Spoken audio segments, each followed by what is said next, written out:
All right, ladies and gentlemen, boys and girls, and children of all ages, stop with what you're doing, stop with what you're saying, sit down and stop what you're playing. I hope and pray that everybody's having a safe, blessed, joyous, and wonderful night, day, evening, no matter where you are, no matter what you're doing, no matter who you're with. I pray there's nothing but peace, joy, and happiness within your hearts. And I want everybody to realize that you're beautifully and wonderfully made. We're all special, we're all unique, and it's the thing about it is when it comes to our differences, it's what makes us amazing within this life. Because no offense, I don't want to be a carbon copy of somebody else because you know what? What's the fun in that? So you know what? With that said, ladies and gentlemen, welcome to the latest edition of Baptized Fire with Brother Martin. And I know for a fact that there's been a lot of people that have been messaging me like, "Hey, Chris, what's going on? You know, you rebranded, like you decided to do a whole new thing when it comes to your podcast, and like you, quite frankly, you haven't done very many shows." And that's the God honest truth. No, I haven't. So like what I'm going to do before I get into the topics at hand, I'm going to discuss what's been going on with me, like why I haven't been doing more shows. And like the God honest truth is I have not been doing more shows due to the fact that I am the type of person to where that I do not put out stuff without me putting in 100%, which I'm not the type of person to actually just randomly put in crap just to say that I've put something out. So for me, recently dealing with work, dealing with stuff with like the family, doing like my stuff like with John when it comes to like the wrestling with reality brand. I quite frankly, I just haven't had many great ideas for shows, and I've just been burnt out.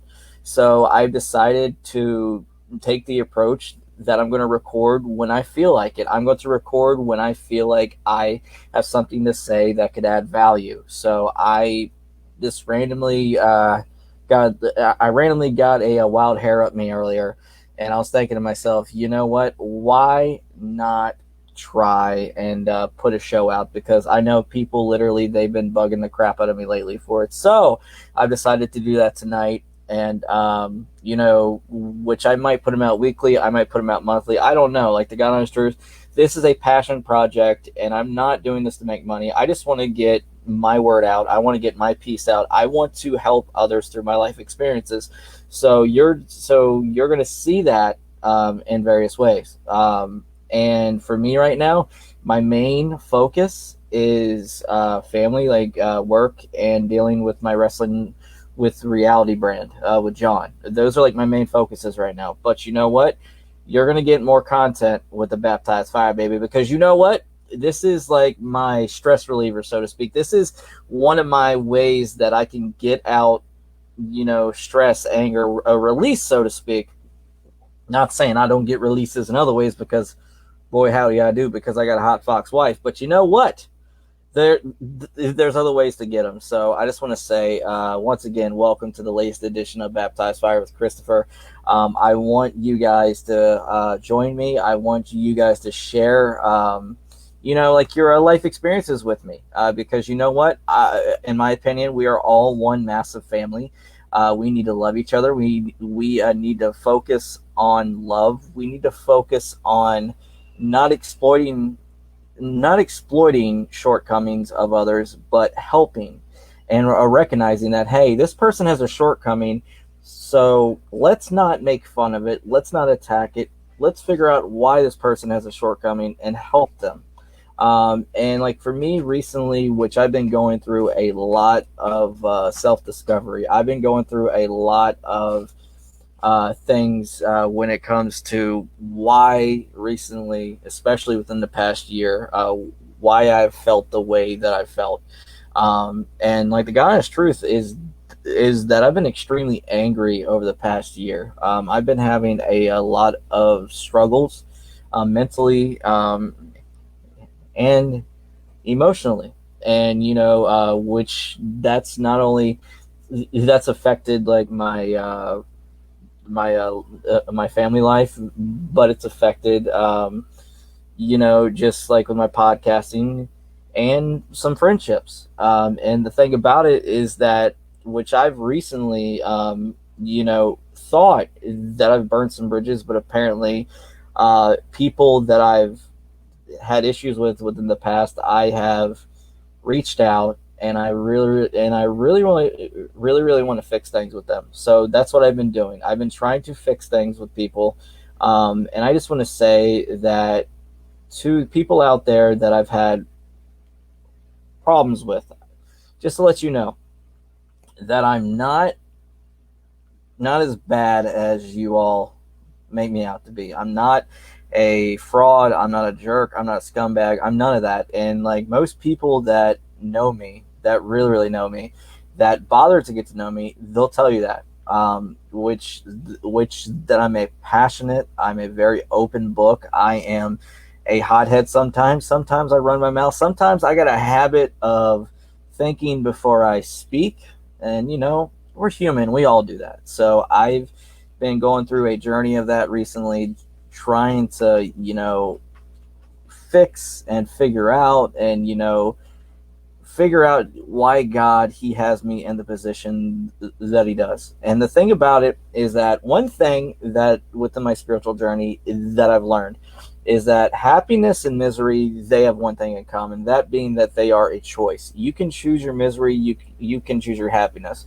And for me, for years, yours truly has been a person that has always said, "Hey, be happy, choose happiness," because you know what, your misery, that's a matter of your perspective, okay, on how you see things. Now, like, you can choose to make the best of something, or you could choose to make the worst of it. And for me, for like the longest time, what I chose to do was make the best of it. And recently, because of my anger, because of my frustrations, I was making the worst of it, which was exacerbating so many issues like within my life, that I really was thinking to myself, God, I'm miserable. I am not happy. There's very few things that made me happy within my life, and that was my kids, my wife, and work, and my podcasting. Those are the main things that made me happy. But you know what? I got to the point to where I was only half-hearted about it. And, it was frustrating because, like, my wife started to notice. She said, "Sweetie, I know that you're not happy right now, and I know that there's stuff that you're going through that you're not being honest about." And it's true. And, like, for me, which, yes, I am very open for the most part, but recently, I've been struggling with expressing myself, and that's led to me being resentful and angry, and me holding grudges. And you know what? That's not me. Yours truly, I am not a grudge kind of guy. I am a happy kind of guy, a guy that wants everybody to get along regardless of what camp you're in, what side of the fence you're in. And you know what? For me, I was struggling with a lot of things with my anger when it came to my family life. Okay, and not my wife and not my kids, but struggling with the fact when it comes to like my mom's. I've scratched that. Not my mom, but like my wife's dad. He's been going through a midlife crisis. I don't know what you want to call it, but suddenly he's become extremely controlling. He's been trying to tell me how to parent, and he has completely gone off the deep end with a lot of things, and that's caused me to resent him. Because this is the thing, like, with all due respect, especially to like the non-parents out there, if you've never been a parent, which he wasn't before my wife, she came into the picture, then don't tell me what to do, like with my kids. Because you know what, like with me, when it comes to parenting, when it comes to other people, if I observe that you're putting the kid like within danger, or there's something that's going to hurt the kid, then I'm going to say something. But until then, that's none of my damn business to step in. And that's exactly what's been going on recently. So it's been frustrating me, because it's gotten to the point to where that my wife's mom, she's even stepped up and said to him, "You need to back off and you need to stop because you have no clue what you're doing. You have no clue what you're getting involved with. And Christopher, he's starting to resent you. And this is the thing: is recently, like with my wife's dad, um, the only time he wants really anything to do with me recently is whenever he needs something, he wants money, or he wants to spend time with the kids. And no offense, if you're that type of person, whenever you just want to be involved with somebody because you need something or you want something, then you might as well just walk away. You might as well just not get involved with me because like for me, you're gonna, which I'm the type of guy where that I will come up to you, talk to you, see how your family's doing, like to check up on you, because you know what, I feel like we should all build relationships, because you know what, we're gonna get to the point like with a few people like within our lives to where, you know, whatever like they're going through, they're gonna need somebody to help them go through it.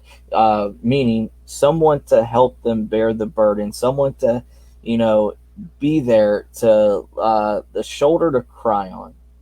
And I really feel like we're all meant to be like that towards one another, and like we're meant for being like a massive family. But you know what? Whenever my actual family is making me feel like I'm starting to resent them, that's whenever I have to talk to God and be like, okay, God, like, what do you want me to do? Like, how do you want me to approach this? How do I get rid of this resentment towards Him, and frustration towards Him? And, God, He constantly reminds me, when it comes to certain things, that before you're quick to judge, think to yourself, why is this person behaving within this manner, and what are they going through personally that's causing the behavior? So for me, I'm trying to understand, and which I believe, honestly, which I'm not trying to be a smart ass, and which I'm not trying to be funny, but I personally believe, like my wife's dad, that he might be struggling with the early stages of dementia. And we're trying to convince him to go to the doctor. Like, we're trying to convince him to go get checked out, and he's a stubborn individual. He's extremely hard headed, and I really want him to, live his best life, but I don't want him to push away the ones that care for him the most. And which I'm the type of person to where that I will be hands on for so long, and then whenever you screw me over, so, right after so many times, then I will literally push you away. I will literally be like, you know what? I'm done. Screw this. I'm just going to walk away from this and love you from a distance. Because, like, for me, I just, my main thing is to focus on my wife, to focus on my kids, and make sure like they're taken care of. And if someone gets in the way of that and they hinder that process, then I will become daddy bear, so to speak, and say to the person, hey man, you're not here to be beneficial towards our life, so please step aside.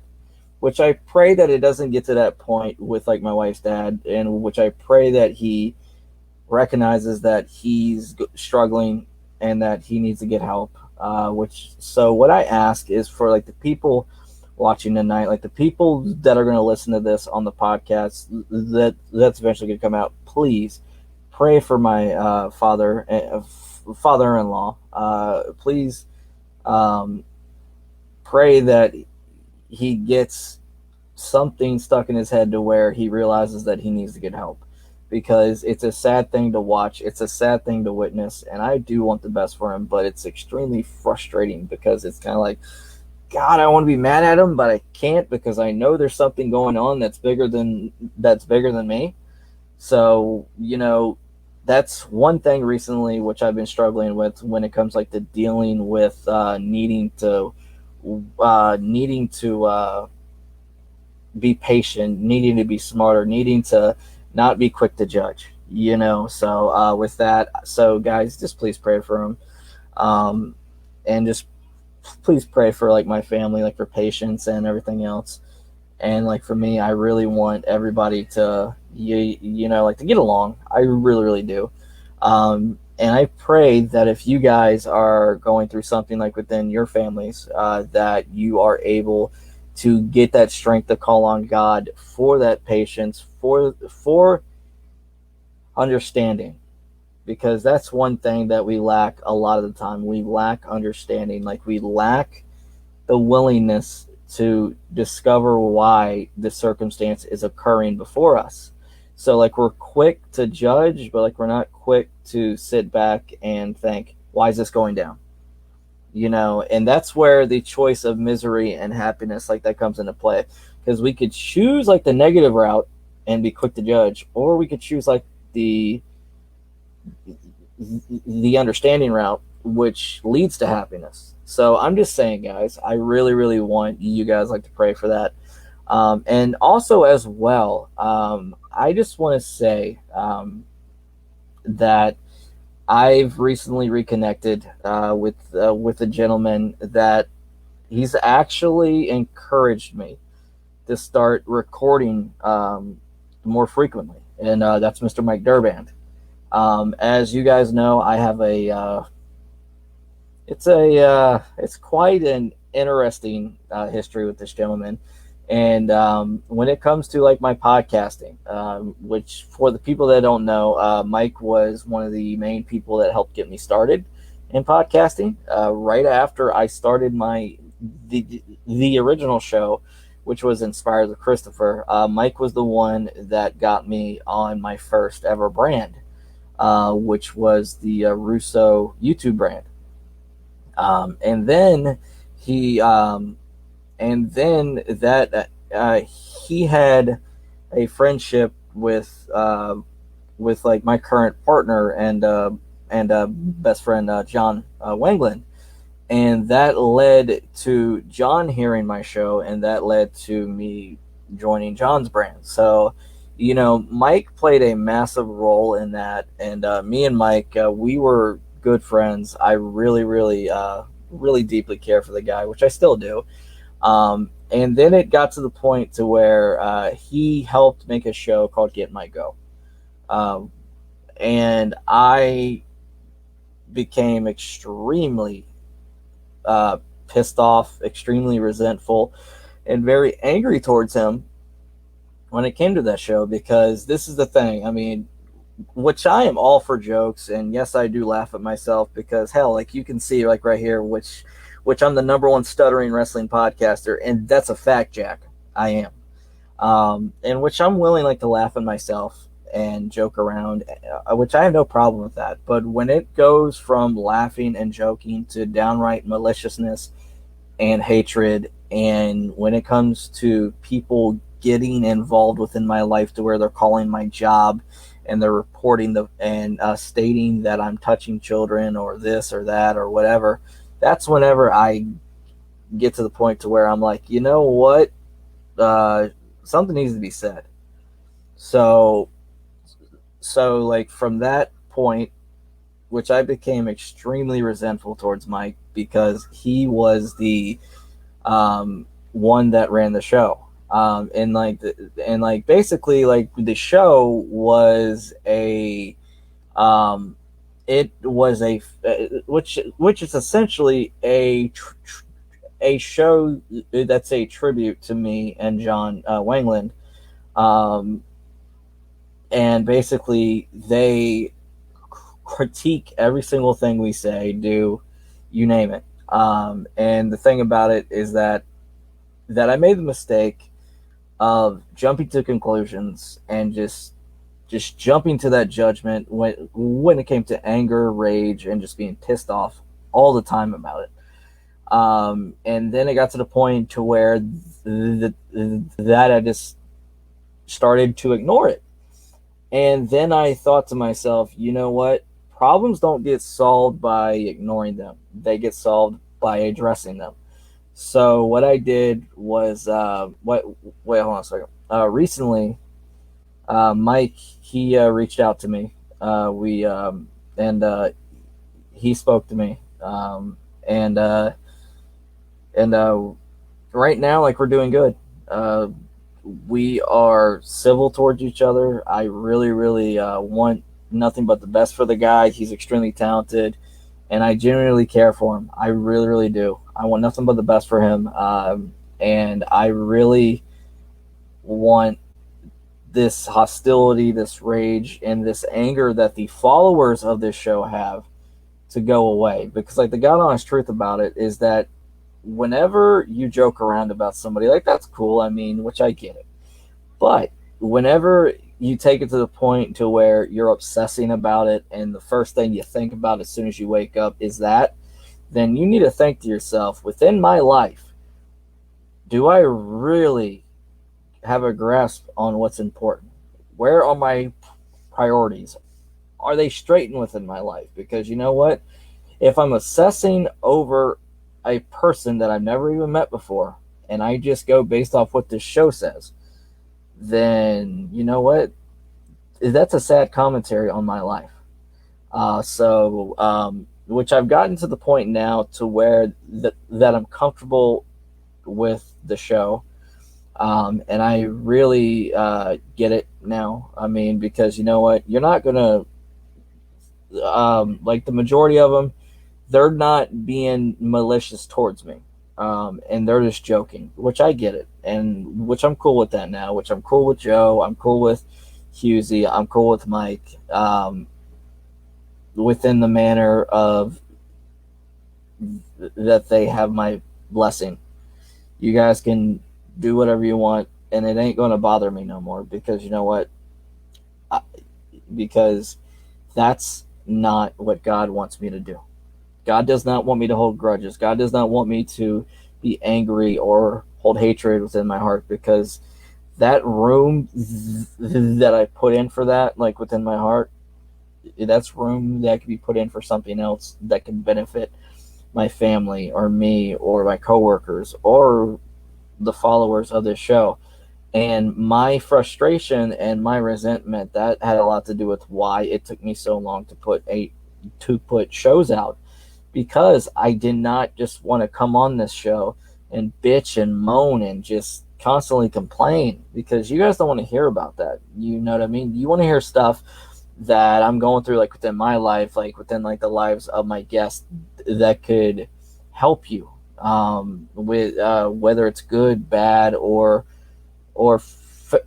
fair to middle. I mean, just I really want to make a difference, and I really want you guys to realize that I am human and I make mistakes, and that sometimes I just really I can't let stuff go sometimes. So I am publicly saying that I'm letting go, and I really want nothing but the best for everybody that's involved with Get My Go.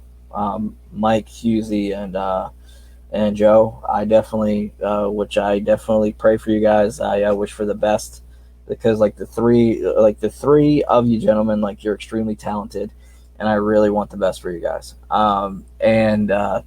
There's a few other gentlemen that I've reached out to, like, to talk to, that I needed, that I squashed things with, so to speak. And one of them was Dean. Dean, he used to be a member of the Wrestling with Reality family, and he was a massive contributor to our brand.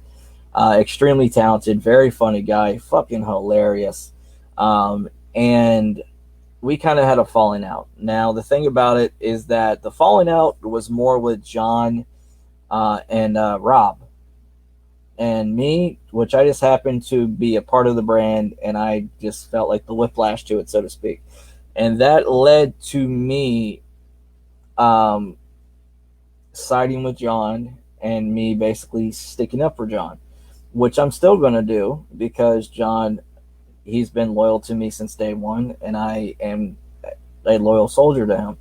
And straight up, which I love John to death. And the thing about it is that, like with Dean, though, it led to me and Dean, we were fighting back and forth, like we were saying mean things to each other, and like the God honest truth is that which it stemmed from me sticking up for John, and pretty much it was a thing where I shouldn't have stuck my nose where it wasn't meant to belong. So I realized that recently, and I reached out to Dean, and we squashed our issues. I wish nothing but the best for the gentleman, which I wish nothing but the best for his beautiful child, his beautiful wife, and I just hope for nothing but positive things within his life. Another gentleman that I recently squashed things with. It was the gentleman by the name of Hambone. I just want to say he was one of the guys that was going around. He called my work.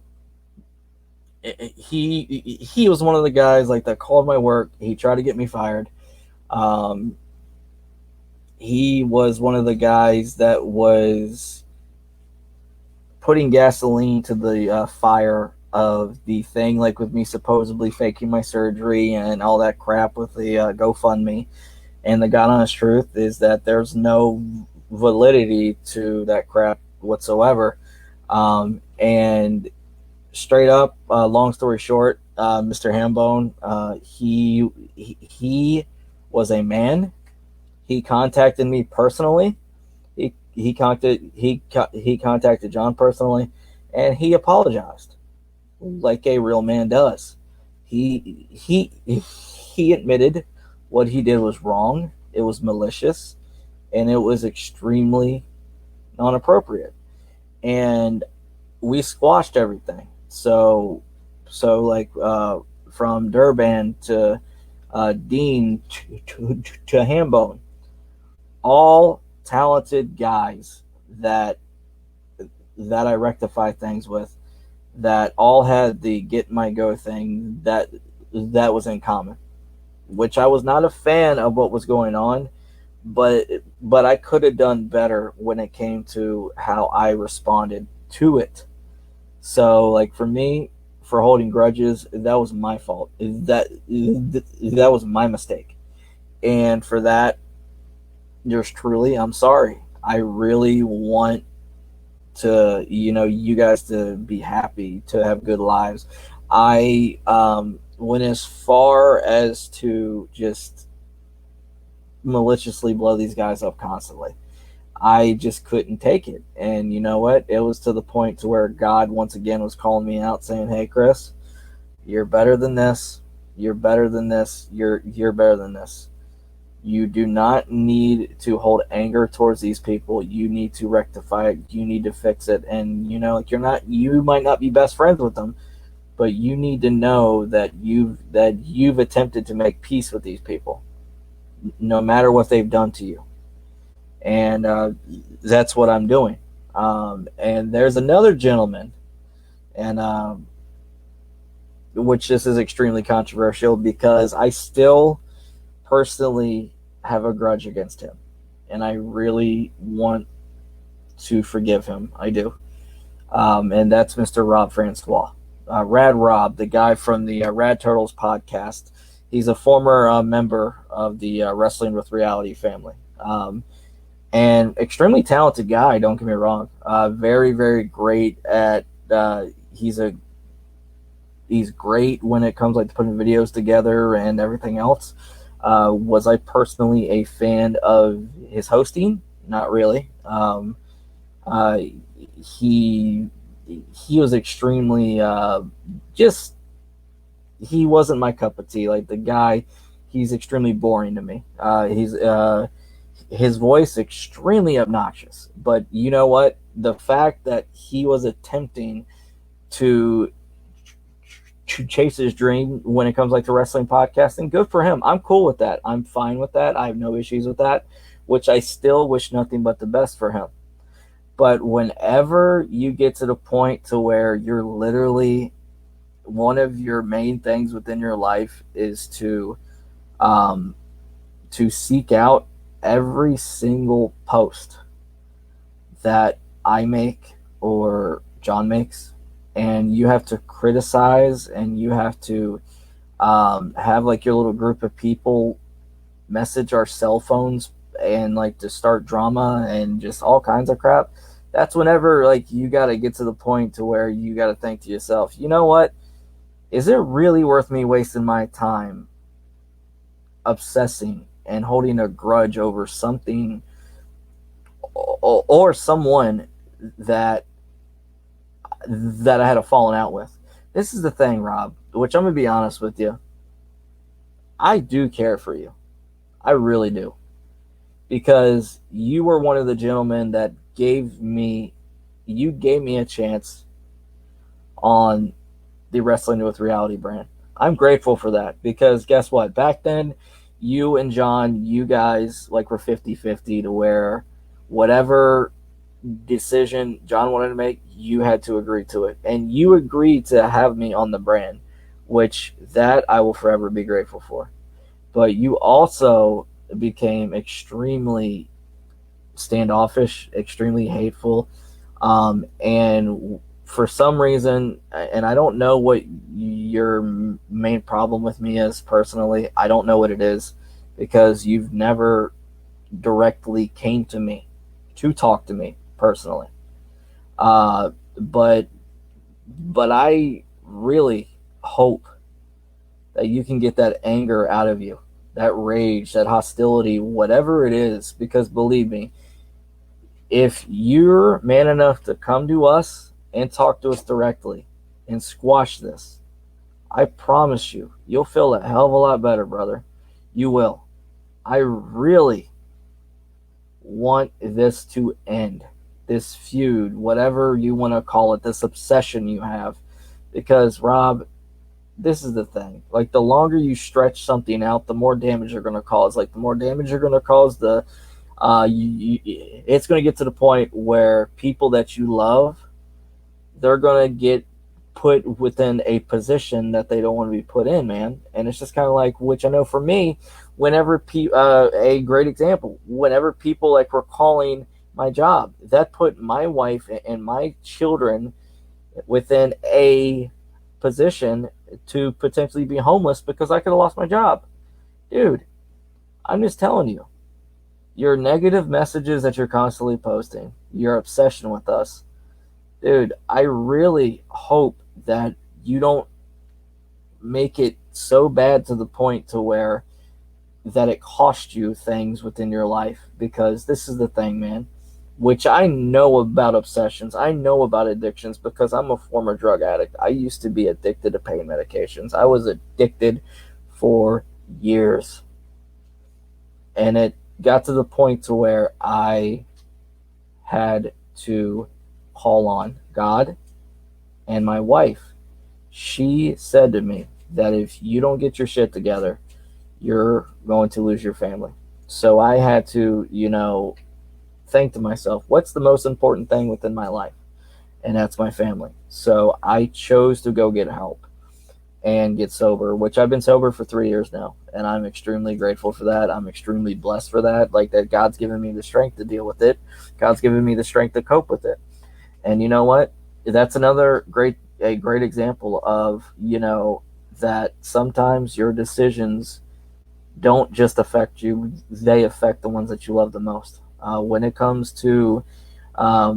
came to my addiction to things like porn, and for people that don't know what porn is, it's basically watching videos of people having sex. I became hooked on that, and it got to the point to where that not only did my wife resent me, but she felt like that she couldn't live up to what was on that screen. And like she said to me, you can either get help for that, or guess what? I'm gone. And which I finally went to therapy for that, which I finally got help for that. And now me and my wife's sex life, it has never been better. But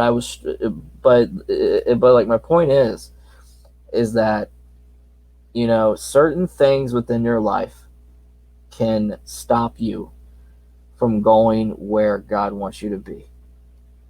And it could hurt others, and it could hurt the ones that you love the most. So, Rob, this is me telling you, because I know whenever you make comments, you have to have an audience, because you seek that gratification, you seek that attention, because you really love the attention. I'm not stupid, dude. I know you do. I'm telling you this right now, man to man. If you want to work this out with me, and if you want to personally contact me, you know how to get a hold of me.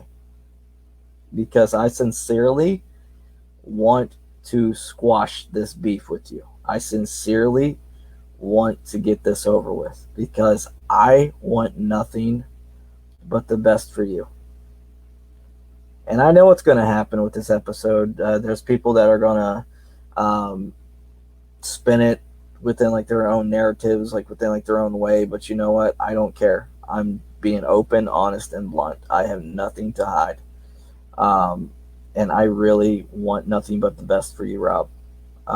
Dude, if you're struggling with something and you really, really need to get it out and vent to us, then do it, man. I mean, because if you really want to, fix the issues that you have, stop adding gasoline to the fire, because that's exactly what you're doing. Brother, I definitely pray for you. Brother, I want nothing but the best for you, because you're talented. You got a beautiful family, and you don't want to throw that away. Believe me, because I have damn near lost my family multiple times because of boneheaded decisions that I've made. So I just really, really pray for you, my friend. But anyways, which I know that I've been doing this long enough when it comes to speaking about the people, but I'm just letting you know, guys, what I've been going through recently when it comes like to rectifying situations and just making peace with people. And Rob, if you let me, we can make peace, my friend. Or you could take the wide route, the easy route, and you could choose to make a show of this, and you can choose to use this to get more attention, to have your little friends clap for you and say, yeah, you're awesome. Dude, I'm going to be honest with you. From the way that you behave, a lot of people really think that you're a jackass. And you ain't got no one to blame but yourself. So I really want you to know that you're getting an opportunity right now to reach out to me, to reach out to John, and fix this. And you're getting the opportunity to really help your image, because the God honest truth, dude, a lot of people, they do not like the way you act, because they say that you literally behave like a spoiled, petulant brat that throws temper tantrums whenever you don't get your way. And seeing your Twitter timeline and everything else, and hearing the comments that the followers on Wrestling with Reality sent me, yeah, that basically sums it up. But dude, it doesn't have to be this way. So I'm offering that right now. Be a man. We can talk this out. We can work this out. When it comes to any other person that has an issue with me, I will gladly talk to you, and we can figure out why you feel the way you feel, and we can fix it. Short of me stuttering or me getting plastic surgery, most things, it can be fixed. So I'm just saying, guys. So with that said, once again, I just want to say to people out there, which if to anybody that has a problem with me, please, by all means, talk to me. Uh, Stop believing crap that you hear and come to the source. And once again, Mike Durban, Mr. Get My Go, I just want to say thank you for everything you've done for me, and thank you for making me realize from that conversation we had a few days ago that I really need to get back to basics and do what I love. And I really need to make time for this show because you know what, guys? God, I love doing this. It's so fun. It's so relaxing. It is such a great way for me to just, vent, and just share some wonderful things that are going on like within my life. Oh yeah, and by the way too, when it comes to people like Chad, I just want to say, Chad, that I wish nothing but the best for you, and that I would love to talk to you, and hopefully get things going in with like the right direction because you are another gentleman that helped me out more than you realize, which a lot of people don't know this, but um, about I'd say like about 2 years ago, before I started podcasting, I was going through a very difficult time to where I was really contemplating suicide. I was going through like a deep depression. I was struggling with the fact that when my dad died, and I was trying to hang myself. Thankfully, by the grace of God, I didn't succeed. I got put in a nut house. And literally 3 days after I got out, because within like the state of South Carolina, it's mandatory to have a 72-hour hold. I really, it's crazy how things work because, which I just started to get in like the podcasting when it came like to listening, which a few months prior, because that I would listen like to clips online of Bruce Pritchard and Conrad and all that stuff, and that led me to discovering the two-man power trip of wrestling, which in my opinion that's one of the best shows out there when it comes to sit downs with wrestlers. I thought the show was fantastic, and there was Chad's partner is John Paz, which I consider a friend, and he's an extremely talented gentleman. He's kicking ass like with podcasting. He's kicking ass in like the world of wrestling. And John, you have nothing but nothing but respect for me, because guess what? Even through all this crap with people throwing shit at me and judging me and basically crucifying me, you were one of the few gentlemen that was associated with both sides that was always kind to me. So for that, thank you.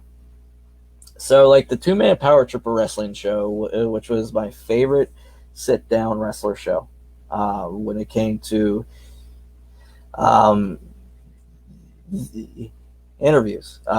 Literally, these guys would get everybody, whether from Bruno Sammartino to Jeff Jarrett to Vince Russo to Jim Cornette to, just you name it, they could literally get anybody. And how, I have no clue, but it's freaking awesome. And basically what happened was one day they did a show with Vince Russo. And like with Vince, I had their perspective that a lot of people had. I was the type of guy that thought that Vince was one of the guys that killed the business, that he was a fake Christian and this and that. And I thought that Vince was a joke because I got most of my perspective from Bischoff, from Pritchard, and from Cornette. So I was thinking to myself, no, which I'm not even going to bother listening to this. And something has told me to listen to it. And Vince, he was talking about his career, his life, his faith, and then he was promoting a thing called the brand, Russo's brand, which is his own, which is his own paid podcasting service.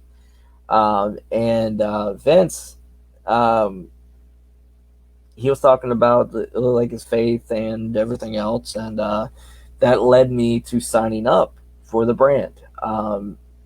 But he did have free content too, and there was a show called That's Life, and um, and because of Chad and John's show, or John Paz's show, because they chose to have Vince, that led me to downloading Vince's podcast, and that led me to really rediscovering my purpose within life. Right after the suicide attempt, right after dealing with like the death of my dad, just trying to figure out what can I do to vent, what can I do to really get out my anger, my rage, my angst, whatever it is. I really need to get it out so that I can express myself. So what I did was I started a podcast called Inspired with Christopher, and Vince, he inspired me to do it. And for people that don't know, Vince, he was extremely he was a big helper with me when it came to like my podcasting to begin with. um, I would say like the two biggest contributors would be, when I first started, it was Mike Durban and Vince Russo. And Vince, when I needed my surgery, because I've been trying to get surgery for 3, 4, 5 years, because I have a condition called spinal stenosis and degenerative disc disease. And I was really struggling because I had so much pain physically, and it got to the point to where literally my wife was bathing me on most nights. She was tying my shoes because I couldn't bend over, and it got to the point to where that I was not able to work very much because I was hurting so badly. So it got to the point to where that I damn near lost my job because of missing work. So I was trying to raise money once again to get my surgery done because I had bulging and a retro disc like within like my neck and within my spine. And I just, it was a shot in the dark. I said to Vince, would you be able to help me? Would you be able to, just share this tweet? That's all I did. It said, Vince, would you be able to share this tweet? And would you be able to, would you be able to just talk about it on your network just to see what would happen? And not only did Vince do that, but he literally hosted, he had an option for me to raise money because my health insurance, like the surgery was $30,000. Like my health insurance was going to pay for all of it, with the exception of 10%. And so basically a $3,000 down payment is what I needed. And I was desperate. So Russo, Mr. Russo, Vince, he had a live auction for me. He sold his first ever painting. He sold memorabilia. He sold magazines, books. He signed all of them. And thanks to Vince, I ended up raising $600 right off the rip. I had $600, and we were really off to the races. And when it came to raising like the rest, I had like the God Honest Truth brand members. You guys are extremely giving. Durban, Mike gave a good bit too. I was extremely grateful for that. Joe Feeney gave. There was John Paz gave. Chad gave. Brad Shepard gave. I mean, there was a lot of people that gave, and there was a gentleman because I had about $700 left to raise, I believe, and seemingly like the fundraising, it just completely stalled out, and which I was literally on the verge of losing my job because I was struggling so hard, like with my pain, and and just keep this within mind that I was just getting off. Wait, hold on. Which I was sober, so like for me, I was trying to deal with my pain like without partaking in drugs, more than what I should have. So it's just kind of like, okay, God, this sucks, this sucks, this sucks.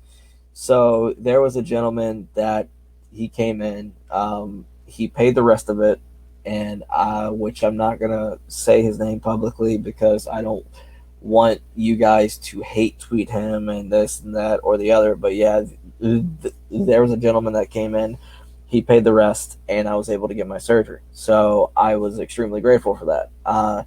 About three, which I believe, which was about 3 weeks after my surgery, I went back to work doing light duty, sitting at the money center, just counting money and just whatever. But yeah, thankfully, Walmart, phenomenal company. They paid for like my 3 weeks off. They were fantastic, extremely giving. And then the people that gave a good bit, the ones that they were associated with started bullshit stating that I was faking it. Okay, and this is the thing, guys, is that I was not faking anything, and which, if anything, no offense, I mean, these guys were wanting me to freaking show bills. They were wanting me to freaking show, I mean, just all kinds of crap. And it's just kind of like, really? And John, he came to my defense because John, like, was literally calling me every single night. John Wangland, while I was sitting within like a hospital bed. And he kept telling me, Chris, don't worry about it. Don't worry about it.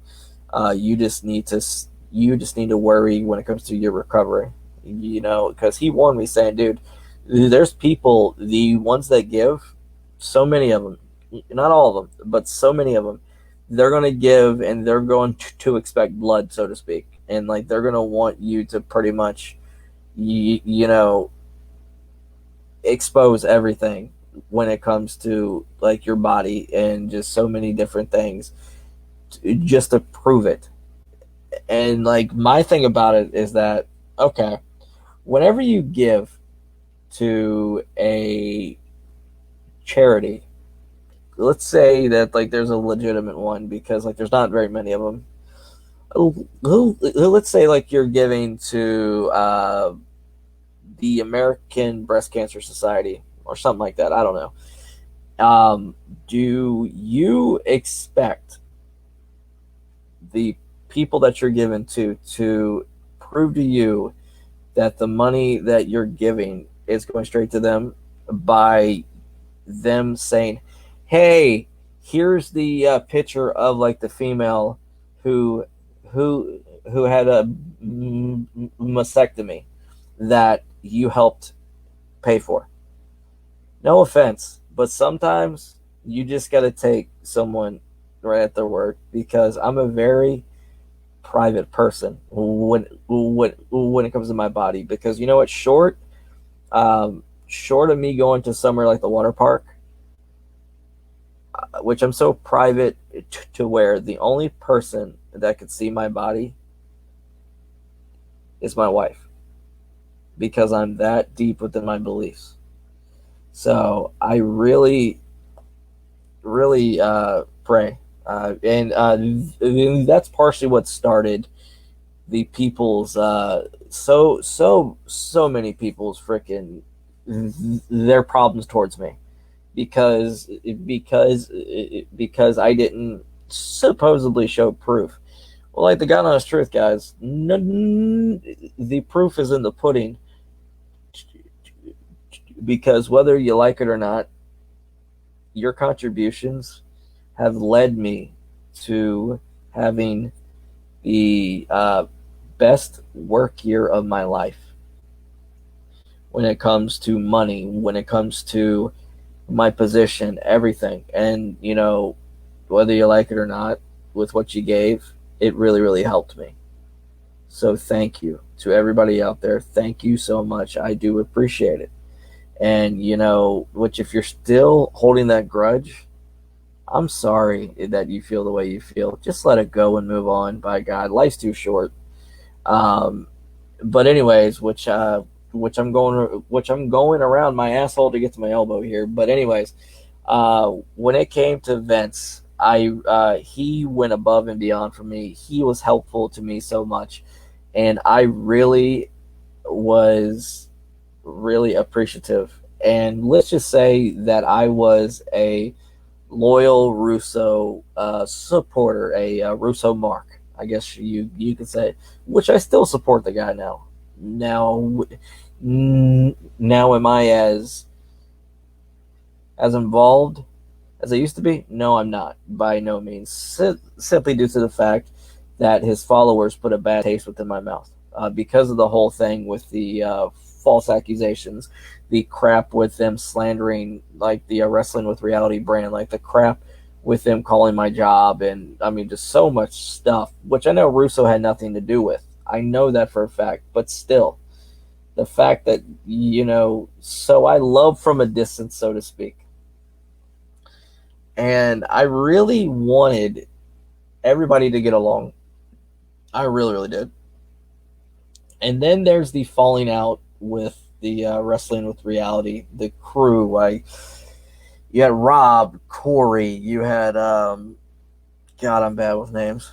Rob, Corey, you had damn it, I'm really bad with names.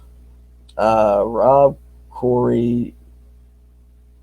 Anyways, like the rest of the crew, and each person had their own little circumstance to why things didn't work out. But people wanted to blame John for every single one of them. And the thing about it is, once again, that unless you're directly involved and you know all the facts, who the hell are you to judge? Because this is the thing about it. The majority of the people that we have taken on, from Corey to Sonny to damn it, I'm bad with names. Anyways, the majority of them, we were being nice to. I don't want to sound like a dick about it, but yeah. And because we got along with them, we saw that they were passionate for pro wrestling, and we gave them a chance. Not that they were the most talented by no means, because they weren't. Sunny, she was talented, but she didn't want to stick around for the whole thing with dealing with for dealing like with the trolls, which I don't blame her. I really don't, because yes, it's tough. Damn near daily. I mean, like, we're getting messages to basically for people they want our head right on their platter, and it's just kind of like straight up, it's bullshit. It's flattering, but it's bullshit, because like, the thing about it is that if you're really a fan, just admit it. Which, if you're a fan of Wrestling with Reality, that's cool. Just admit it. Which if somebody wants to judge you about it, that's their problem, not yours. Like what you like. That like reminds me too that I was recently there was recently like a feud on Twitter when it came to brand members, and one of like my favorite wrestling YouTubers, Mr. Brian Zane, and whenever you equate a suicide joke with Kerry Von Erich, and you have somebody like Brian Zane who speaks up, no offense, but I don't blame Brian for getting offended. And the thing about it is that the one thing that always irked me with brand members is the fact that they make fun of people for liking wrestling, but yet the wrestling fans themselves, they want to say that they want to call people marks, but yet they're obsessed with Russo, and they're obsessed with the Attitude Era, but yet they want to call other people marks for essentially liking the same thing, or they want to make fun of others because they like something different. And this is the thing when it comes to pro wrestling, which Brian Zane, he made a phenomenal point, by the way, which I support him 1,000% on this. He said that, wrestling, it's just like Baskin Robbins. You get like the 40 flavors. And, there's the flip flop and fly, there's the hardcore, there's the comedy, there's the technical, there's the women's. I mean, which it's kind of like Baskin Robbins, and which it's kind of like the circus too. I mean, you got you got like the bearded lady, you got the Taskmaster. I mean, like you got all different parts of it, to where that you can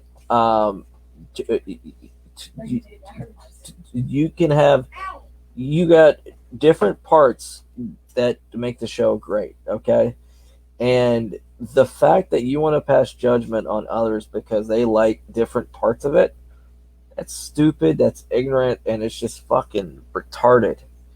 I'm sorry, but if you like AEW, good for you. If you like WWE, good for you. If you like older wrestling, good for you. If you like Attitude Era, good for you. But that doesn't mean that your point of view is better than somebody else's, or somebody else is stupider because they feel a certain way. Seriously. Let me quote Mr. Brian Zane. Like what you like and don't be a dick, okay? You're more than welcome to like what you like. For me, which I'm a fan of 90s wrestling, right up to probably 2002. And plus I'm a fan of AEW. And if you want to call me a mark because I really like the brand when it comes to AEW, and I appreciate what they have to offer, then so be it. You can call me a mark, but it's stupid that you want to waste time chastising people for it. It just boggles my mind. But anyways, also as well, I just want to say to before I move on to a more serious subject, a more funner subject, and which I hope you guys clip this together, by the way, which I just want to say to get my go, by the way, because that's one of the topics tonight. Congratulations on your 50 shows. And I definitely hope that you guys have more shows to go, because by God, it's a beautiful thing to watch. It is. So, hold on a second. So, cheers. Cheers to 50 shows, guys. And you know what? I'm throwing this out there. If you want one of your main attractions, yours truly, if you want him to come on the show, by God, yours truly will. And I'm not going to be like the guys that you paid for Cameo, because I'm nice. Yours truly will go on for free.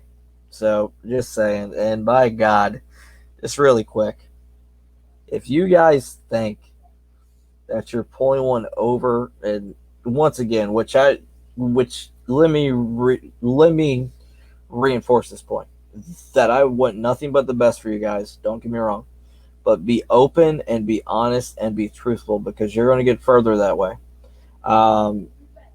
If you really think that you're going to pull one over on somebody like me or John, or somebody with common sense, and pay people to pretend that they watch your stuff, I find it hilarious because you're the same guys that accused us of click farms. You accused us of fake accounts. You accused us of all kinds of stuff, but yet you're paying people to to essentially lie and claim that they like your stuff.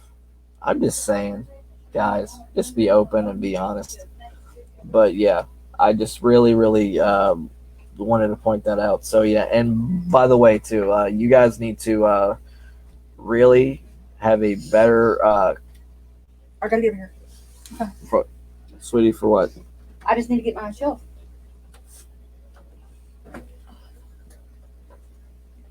Hold on. Hold on, guys. Sorry. That's fine. No, just really quick. Once again, because we should be able to laugh at each other, and no offense, but whenever like you post videos of wrestlers supposedly liking your stuff, make sure you can cover up the Cameo logo better, because it's extremely obvious to anybody that has a trained eye that shit, you put the logo over the Cameo thing and all that. Come on, seriously. And do you really think that Nick Gage or Sandman or whoever else watches your shit? Come on, give me a break. But anyways, I'm sorry I had to say it, but I sincerely wish nothing but the best for you guys. And the fact that I didn't even nearly give back what you guys gave us. So, which I'm being tame about this because I'm in a good mood, ladies and gentlemen. I'm not going to go on and on a tangent to, to bash and trash others, because God doesn't like ugly, and God doesn't like that at all. So you know what? I'm not going to do that. By the way, on a positive note, I just want to say that I'm excited, and I'm blessed because yesterday, no wait, which is still 144, but anyways, on Tuesday, me and my kids, we went out, we went downtown, and we did something that I've done a few times with my kids, but I've never actually found one. Like, we went shark tooth hunting. So like, for people that don't know, me and my family, we live in Myrtle Beach, South Carolina, which is the second most visited tourist city on the East Coast. Would I advise living here? No, because this place, it's a cesspool. But anyways, but that's besides the point. But anyways, like, the cool thing about it is that me, my son, like my daughter, we actually went downtown. We went downtown on Tuesday, and just to get out and just spend time together. And one of like the most important things that you can do being a parent is just spend time with your kids. I mean, which, if it's something as simple as going for a walk, sitting down watching a movie, I mean, just, you have no clue how much that means to your kids. What a massive impact that you can make within their lives just by spending time with them. So like, we did one of my son's favorite things. We went looking for shark teeth, which it always frustrates me because my son, he has a phenomenal eye for them, and like, he can literally spot them like it's nothing. And he found like 10 of them while we were out. And me, yours truly, I've never been able to find one on my own, by God. And it's like, crap, I wish I could do that. I wish I could find one. And and by God, I found one. I got my first ever shark tooth. And I'm so excited. I'm so stoked about it because I was able to share that moment with my kids, and like, my son said to me, "Hey, Dad, you did it. Awesome, good job." And that's another prime example. Your kids, yes, you are older than them, but like, you're never too old to learn from your kids. So yeah, that was something that was pretty cool. Um, hold on a second. I think this was one of the shark teeth we found. Uh, hold on a second. Uh, uh, this was one of the other ones. And let me see here. Hold on. Ay. And this was the one I found, which was pretty cool. Because apparently, like with sharks, from which I didn't realize it, but they actually, once the tooth, which it comes to the shore, like the tooth is white, but because of like the sand and because of like the water and the oxygen, the teeth turn black. So like that's pretty cool. I didn't know that. So and like with Myrtle Beach, one thing which I warn people about is when it comes to coming down here, be extremely careful when it comes to going swimming because sharks, due to the heat down here, they've been known to literally be uh, how do I say this, about 20 feet from the shore. I mean, it's extremely close. So, like for me, I'm not a massive fan of which I'm not a massive fan of going swimming like within the ocean for the simple fact, which I don't like sharks, I don't like jellyfish, and by God, I hate sand. I hate sand. I hate sand, and it's kind of like there's three things that you can bring with you, like that are hard to get rid of. That is sand, herpes, and glitter. By God, and if you meet the wrong woman, you can get all three in one night. Anyways, I'm just kidding, guys. But no, we went shark tooth hunting, and that was an absolute blast. Which I got to spend time like with my daughter, like my son. We went and we got like a slice of pizza, um, and like we sat down, and like my son, he was talking to me saying, "Dad, I really feel like God's telling me to go within like the military." And being a parent, that's a scary thought because I mean, yes, I've seen the success that it's brought many people, which including like both of my grandfathers and my brother, but I've also seen some side effects of it because some of my friends, they've died because they were in the service. So like for me, it's one of those things where next to serving God, there's no greater honor than serving your country. But I really, which I'm kind of torn because if God's really telling him this, then I will fully support him in whatever he decides to do. But he's a ninth grader now, and he might change his mind between now and then. So I really want to be encouraging towards him with whatever he decides to do, because I told him, son, whatever makes you happy. Because I know for me, one of my goals was to become to be a chaplain within the Navy, but because of my physical disabilities, I was not able to serve. But with that door that closed, God had more doors open for me because in my opinion, if I would have never gone in, wait, hold on, scratch that. If the service would have let me in, then I probably would have never met my wife, and I would have never had my kids. So I'm grateful that door closed, because for each disappointment, God has a blessing waiting for you. He does. God has a blessing right behind the disappointment, and it's a beautiful thing. Don't eat my watermelon ones. I have them. All right, thank you. You touch my watermelon ones, you die. Okay, love you. But no, like with each disappointment, there's a blessing waiting to be discovered. So I tell people that all the time. And I just really want you guys like to realize that like there's certain things that like you're seeking out, that like you're trying to discover, that like you really really think that like you're meant to do.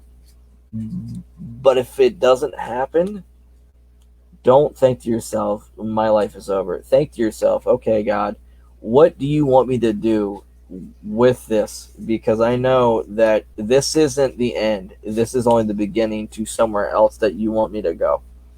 So that's what I tell people when it comes to your goals and your dreams. Always be open minded and think to yourself, this might not work out. So let me see and let me pray and let me figure out where God wants me to be. So I really want you guys to let that sink in, because you know what, we have uh, we have many many talents that we are given, that God gives us, and He does that for a reason. He gives us many talents, so let's say something doesn't work out, you got backup, you got talents for other things.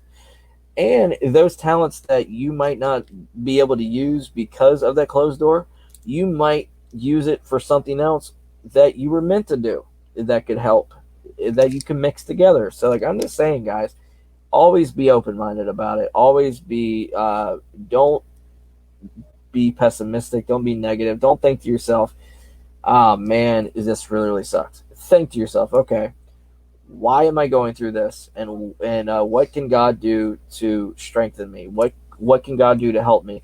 And through this disappointment, what can I do to help others that might be going through something similar?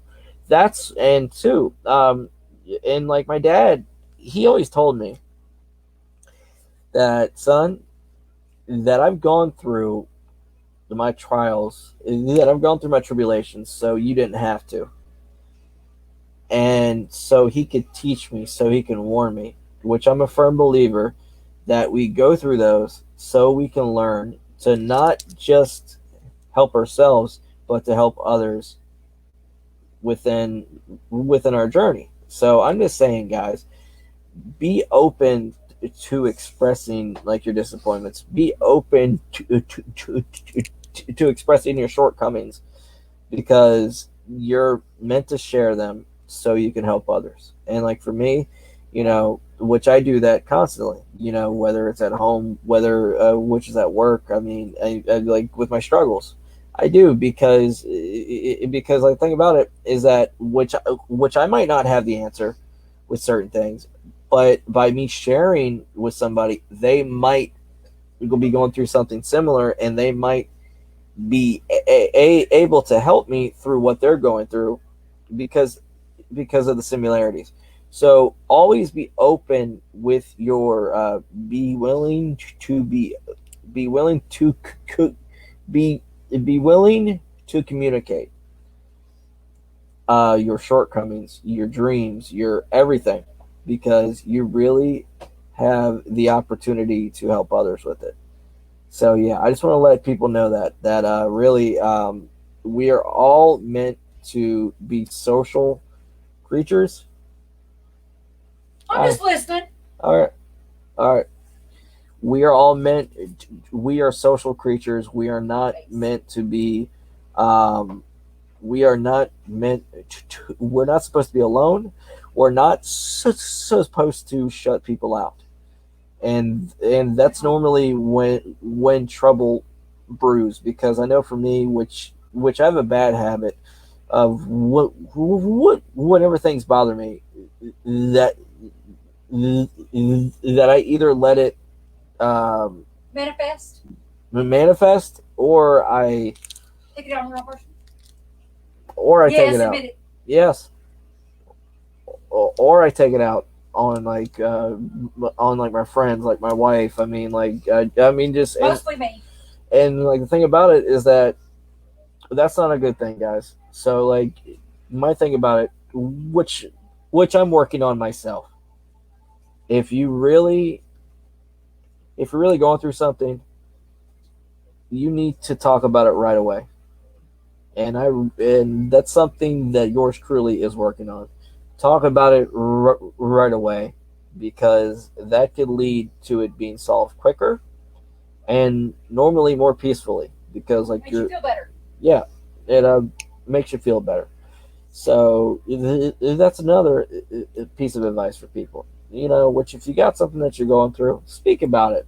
Find somebody that you trust. Find somebody that you love. Let them know why you're feeling the way you are, and hopefully that will be helping you go towards the path of fixing the issue. So I just want to let you guys know that right now. Well, this is fun. Um, And something else that you're going to notice, like with my baptized fire format, is that I'm just going to be more, not going on longer necessarily, but I'm just going to be more open and more truthful and just more blunt with things, because the God honest truth, there's a lot of things with my inspired series that I was extremely, how do I say this? I censored myself a lot because I didn't want to offend others. But now going forward, which I've learned my lesson, the best thing to do is just be open, honest, and regardless, be raw, be unfiltered, and be uncensored. And that's what you're going to get with me, because I feel like that's what God wants you to be. God wants you to be open. God wants you to be honest, because you can't fully help somebody by only giving them half of the solution. You got to give them the full solution. I mean, for example, let's say that like you're cooking a cake, you're baking a cake, and you got everything, but you don't got the sugar or the eggs. You can't fully make a cake with that, right? So like the same goes for being open. Sugar to bake a cake unless you make it homemade. I'm talking eggs. You said sugar and eggs. Sugar and eggs, yes. Unless it's homemade from scratch. A cake in a box. Oh my god.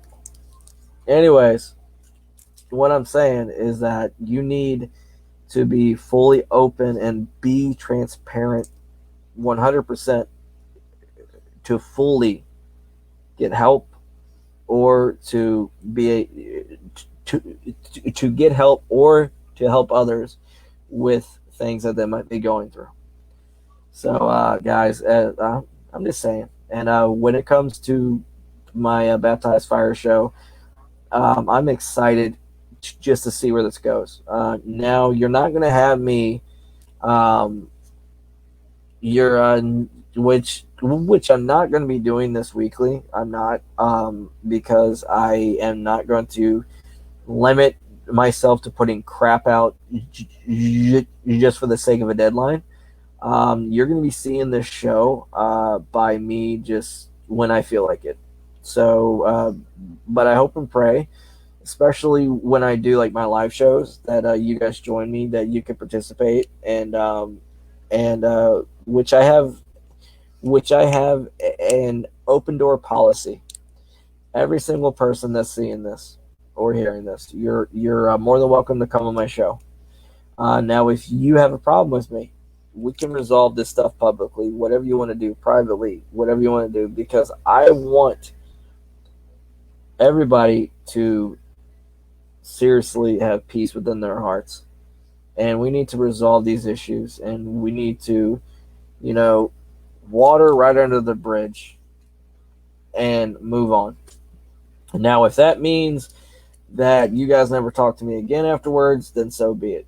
But I really want to fix these issues with a lot of you guys and to move on, just so yours truly can have peace.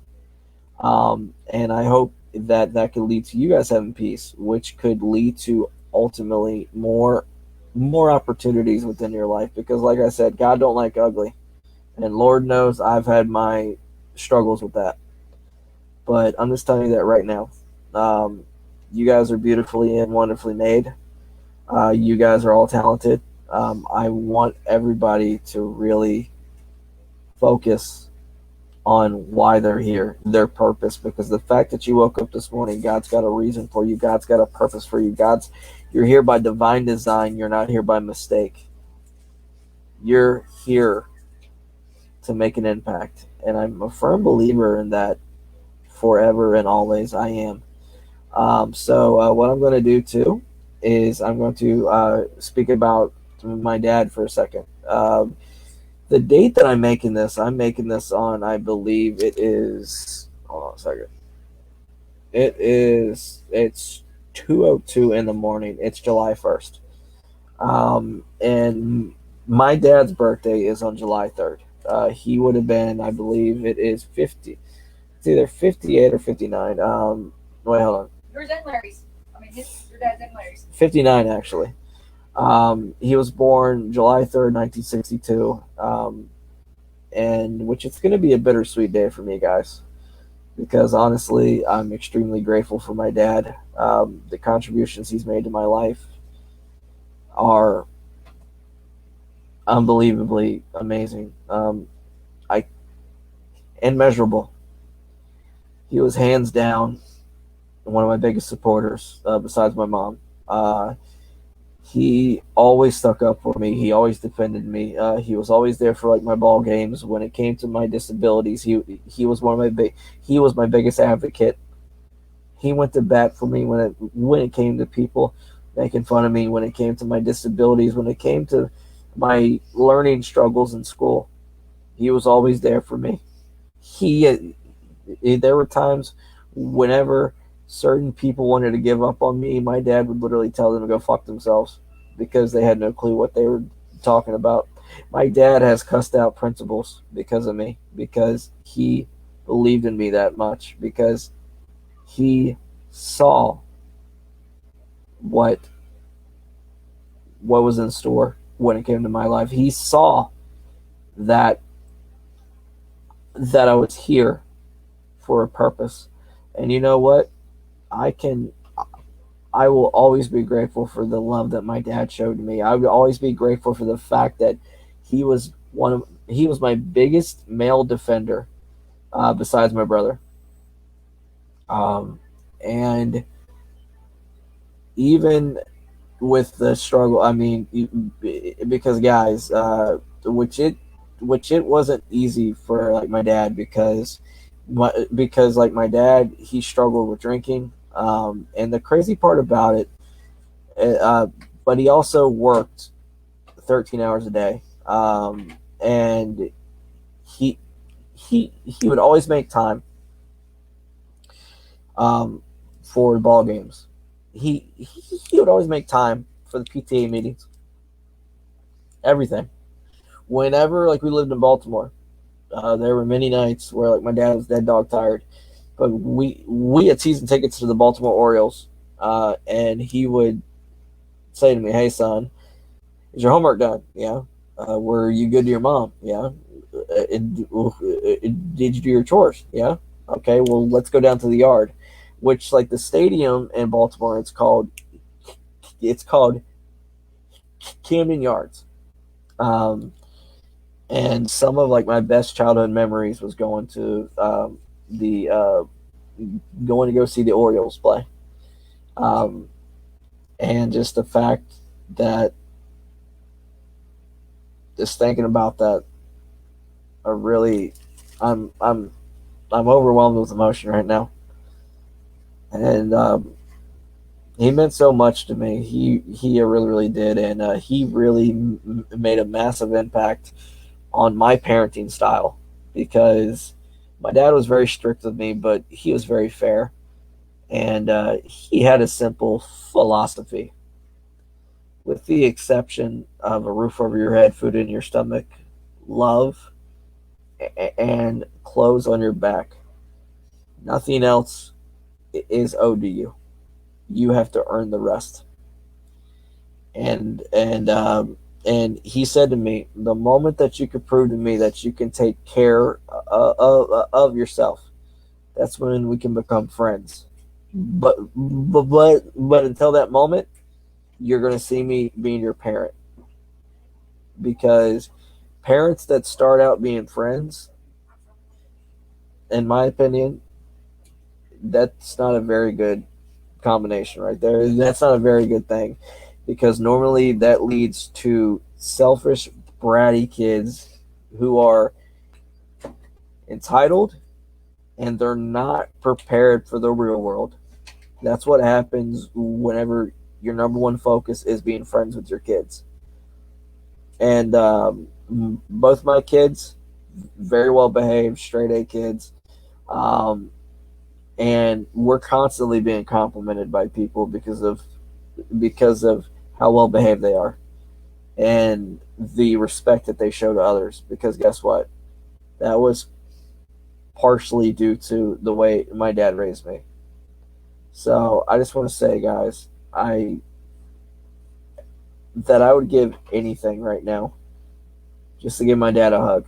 One of the things that he would always do before we went to bed every single night, no matter how pissed off yours truly was, he would always make it a point to say to me sometimes when I'm pissed at him that I know that you're pissed at me, but I know you love me, so you give me a hug. And he would always hug me and tell me that he loved me every single night before I went to bed. Um, and despite my dad's issues when it came to things like drinking, um, he never let that get in the way of him being a fantastic dad. And I know some people are not going to believe that, but my brother, he can vouch for that. My best friend Tim, he can vouch for that. My other best friend Justin, he can vouch for that. There's a lot of people that can vouch for that. That my dad was phenomenal when it came to being a parent. When it came to being a husband, that was a different story. I'm not gonna lie to you guys. He wasn't the best husband, but my mom said to him that I would rather you give 100% when it comes to these kids than to not give a shit. Period. She said that I would rather you not be the best husband and you give it all to these children than for you to be the best husband and then be a crappy dad. So I mean, my dad did better towards the end when it came to like my mom, but just marriage, that's not a cakewalk either. So I just want to say, guys, when it comes to like me being so open, me being so honest and giving and things like that, that has a lot to do like with the way like my dad raised me. Um, when it comes to me being super sensitive, when it comes to things bothering me, that's my mom. And which I know you guys, you're gonna take this and use this as ammunition. I hope you don't, but a lot of what people say, it does bug me. It does bother me. One of the stupidest things that people make fun of me of that really, really bother me to this day is whenever people make fun of my speech impediment. And it pisses me the fuck off. And it pisses my wife off to no end because this is the thing, you're making fun of somebody because of something that they can't help. And the thing Because they about were in a car accident. yeah, And not even just that. Some people actually are born with surgery, but also, what if they were to be in a car accident, had to be turned into a vegetable? I agree. How would they feel people make fun of them over it? I know, like you're right. It could happen that day. I agree. So Karma's a motherfucker. like my stutter, that's one of my most sensitive things, guys. It just really, really bothers me. And whenever Believe me, if I find out somebody's doing it, believe me, I'm gonna come after their ass and make fun of something about them and hurt their feelings. yeah, Because I can do it. I got you.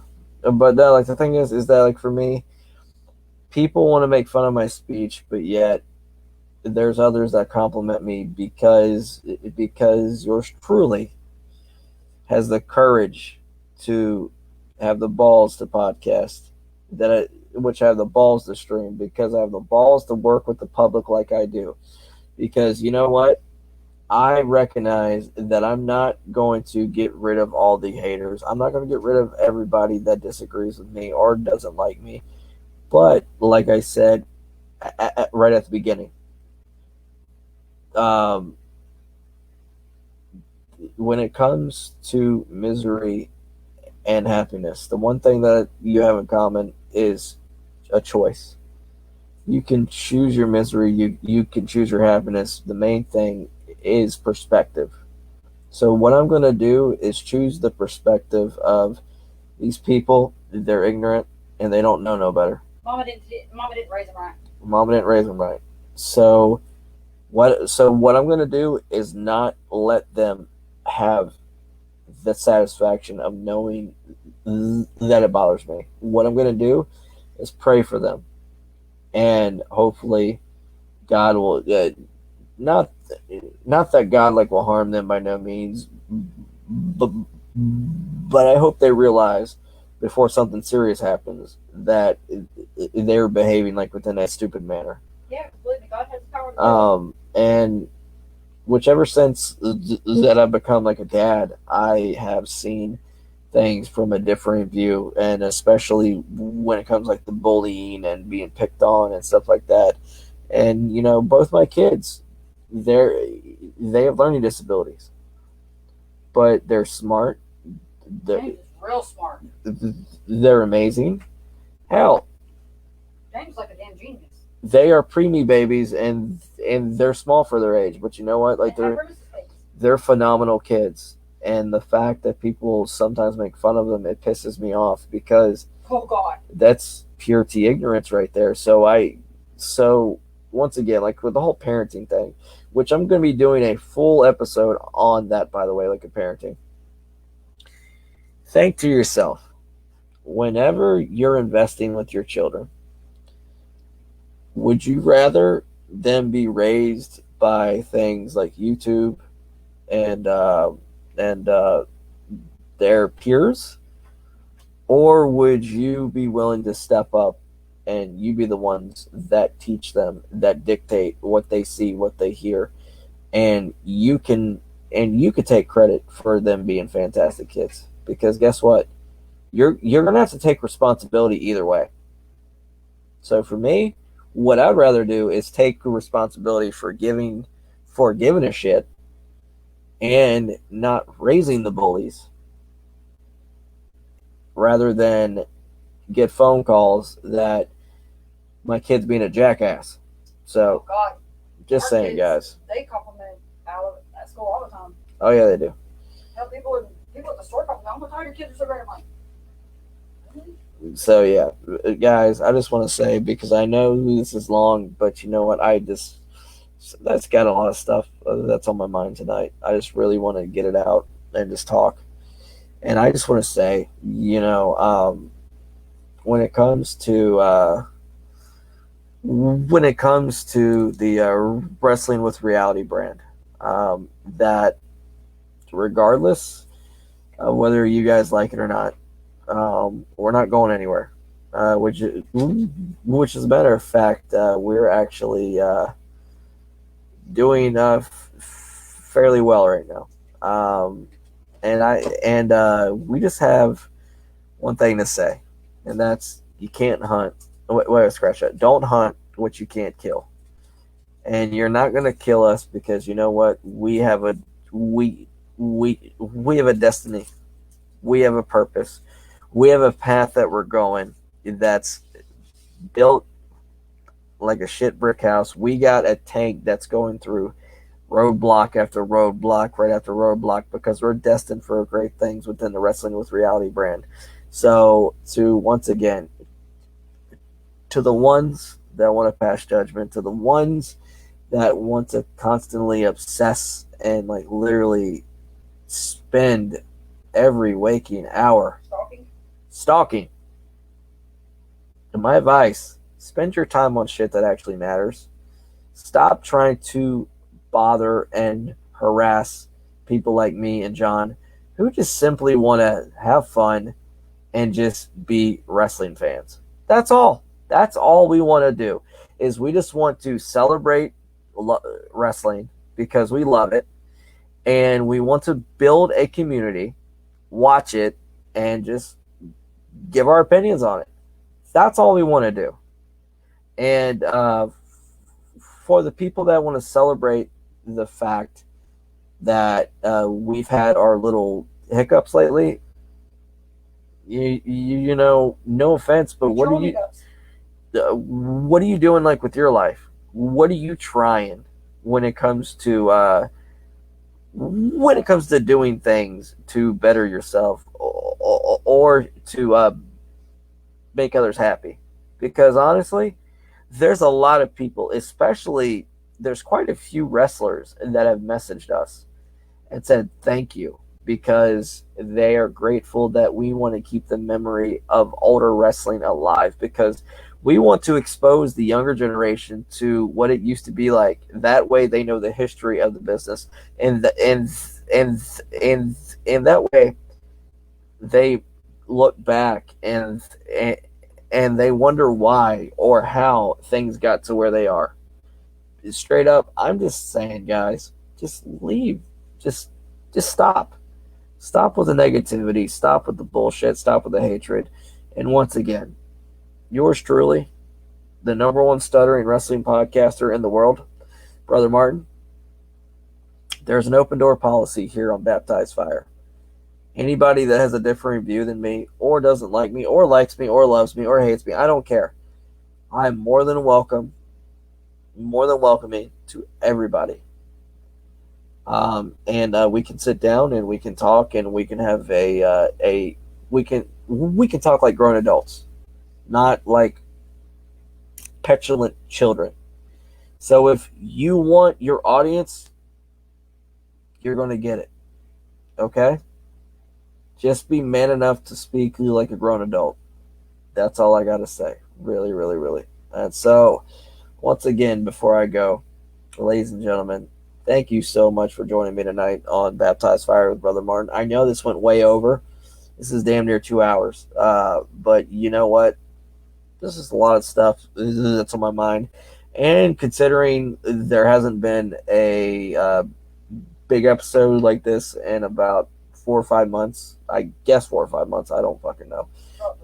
Anyways, I figured that I'd give it to you. So, you know, once again, if you guys have a differing view, good for you. But be man enough to say it to me, and be man enough to tell me. Stop hiding. Thank you. Grow a pair and come straight to the source, because you know what? You want respect. There's no honor when it comes to thieves, and there's no respect when it comes to children. Because if you want, Wait, this is about our kids? No, Priscilla. Oh. Because if you want to have respect when it comes to being a grown man, you got to behave like one. You can't behave like a child. Hide behind a computer screen. No, the children don't even act that bad. No, you're right. This is everybody's opportunity right now. I am extending. You have an invite. Every single person watching this, friend or foe, to come on my show and we can hash this shit out. Now, you have to speak to me like a man and speak to me respectfully, because I'm not going to tolerate. Identify yourself. Yeah, and one more thing. Identify yourself. Grow a pair of balls. With all due respect, there's a lot of you that don't have balls when it comes to you. You attack me under fake accounts. God, that's so childish. That is childish. For the love of God, be a man for once and contact me directly with who you really are, because that shows what a sad person you are if you have to do that, because you're obviously hiding something. You're scared, obviously. So, which I'm just telling you that, like, right now, people, this is your open opportunity. This is your chance to get famous, so to speak, because I know there's a lot of you that aren't very relevant when it comes to so many things, with the exception of running your mouths. Because guess what? You have nothing to show for yourself, and you think that you can become relevant by attacking others. No. Become relevant by being a man. Become relevant by by taking that step, by making a change, by making peace with the ones that you have desecrated or disrespected. So I'm telling you this right now. The invite is out there to everybody that has an issue with me. So straight up, you can't say that I didn't put it out there. This is an open door policy type show. Come down to the altar. Yeah, straight up. As the preacher would say. Come down to the altar with the pastor, Brother Martin, and guess what? You can confess your sins. Hell, we might have more in common than you realize. The altar call. Just saying, people, because this is the funny part about it. The majority of the people that I've rectified with, they've said to me, "Wait a second, Chris, you're nothing like I thought you were. What these guys said." Yeah. And that's what the majority of the people they're afraid of, because they don't want that picture that was painted to be ruined. So this is the deal too, is that if you, like I said, there's an open door policy. This is the invite to everybody that if you got something to say to me, say it to my face. Because you know what? That's what a real man does. And once again, to the people that really want to know the facts, come to the source. Because by God, I'm so tired of people just assuming stuff because they get it from secondhand. For like the love, nothing you hear and half what you see. Thank you. So for like the love of God, people, be a man, step up. Be true. Take that step towards redeeming yourself when it comes to being a man. Why would somebody want to have a bad picture painted of somebody? I don't get that. You would hope that they could say something good. Well, when you say that the picture painted, that it might ruin their picture painting of what they were told. No offense, but I don't want to be involved with someone who is bad, evil, or of no good. You understand? Yeah, well, the thing about it is that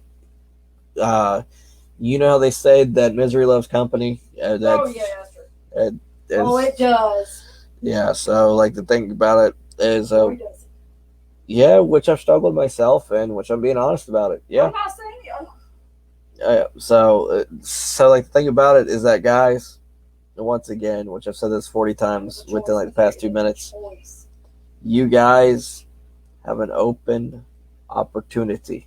The altar has been opened. Come down to it. Confess. Talk. Be a man. Take the veil off your fucking face. Take the mask off. The veil. And show me who you really are. And I don't know, you might be respected more.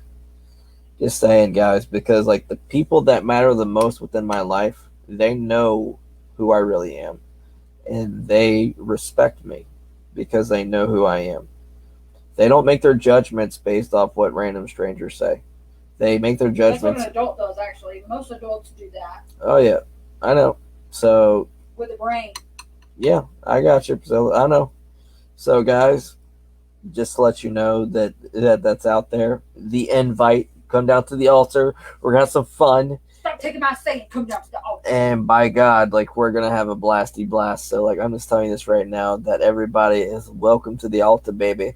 And this has been a very long episode of Baptized Fire. Altar call. But you know what? Shit had to be said. I really, really want to get it out there, and I really wanted to say how I feel, and I got the platform to do it. So by God, I'm gonna do it. And once again, the one that I've had the biggest issue with. This is an open invitation, man to man. Rad Rob, I would love to talk to you one-on-one. Now, if you want an audience, we can give you an audience. we can give you one because it's definitely going to be bigger than what you can attract. But be a man for once and talk to us directly. I really want to resolve my issues with you so we can move on, so we can grow up, and so you can focus on what you really need to within your life. Because, like I said, with addictions, with obsessions, they become destructive, and you neglect the ones that matter the most by focusing on the ones that matter the least. So I'm just telling you, don't. No offense, but I live with you. Why would somebody be obsessed with you? I don't know. Or beats me. addicted to what you're doing. You don't even do that much. I don't understand it. You sleep a lot, and you're very clingy towards me. Yeah. Okay, so I know. I'm not being mean. Yeah, I know. So yeah, like, which I'm just saying, guys. No offense, Chris is not that interesting. No. In fact, I'm the funny one. Okay. But no, like, the thing is that so like I said, I mean, you guys got the open invite, and I know, which I've dragged this on for like 5 minutes. But I definitely hope and pray that you guys have a safe, blessed, joyous night, day, evening, wherever you are, wherever you're at. I hope there's nothing but peace and joy, like, within your heart. Now, if you're going through trials, if you're going through tribulations, you call on God. He will help you, and he'll put people within your lives to help you get through it. He will meet you where you're at. And by God, too, for the ones that have hatred, for the ones that have anger within their heart, the first step to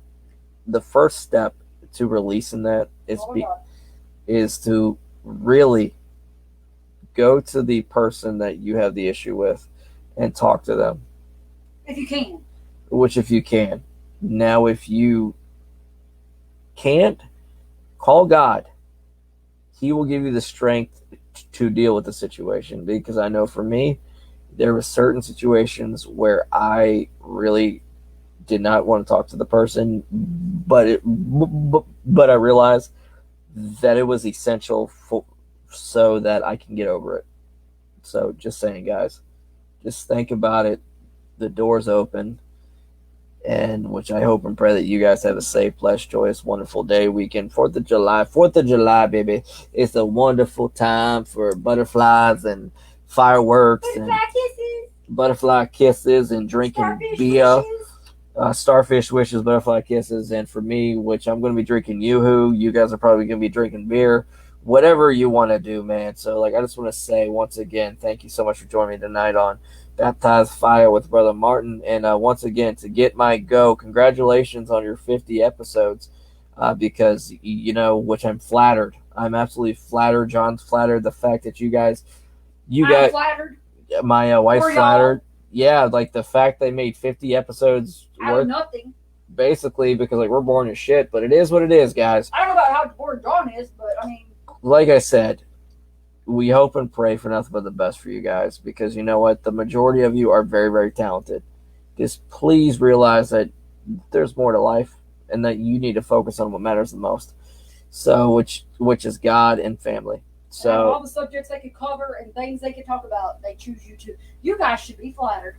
We are flattered, and like the fact that, like, they're paying wrestlers to shoot promos on us, that's adorable too. What?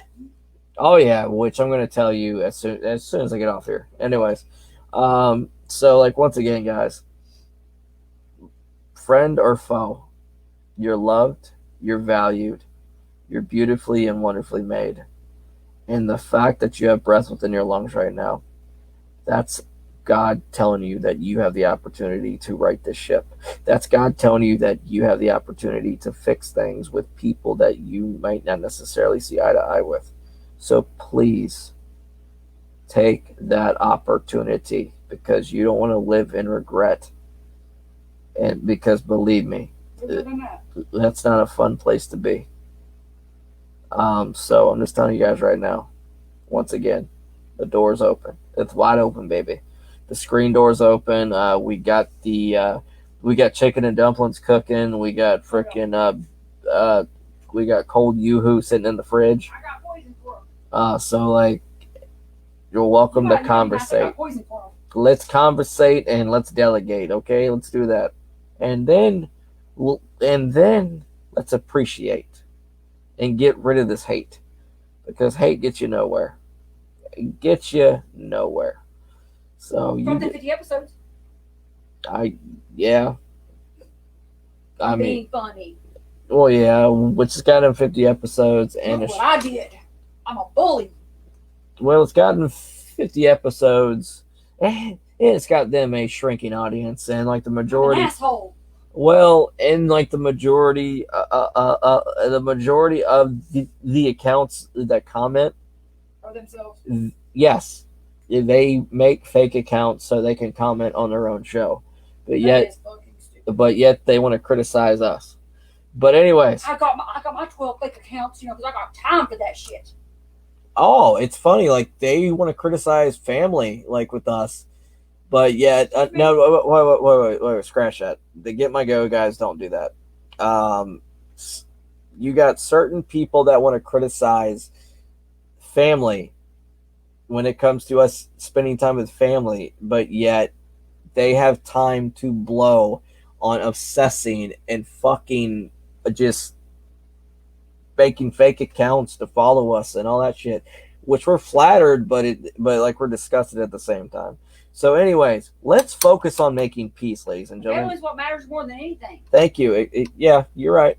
So, but those fake accounts must mean more. Yes. Something that can't love you back or do anything for you. That's true. Because of misery. Misery is very addictive. Apparently. Jesus Christ. So, what I'm telling you guys, once again, the open door policy. God, I'm going on and on. But anyways, the open door policy, let's fix this. Let's focus on what matters the most within your life.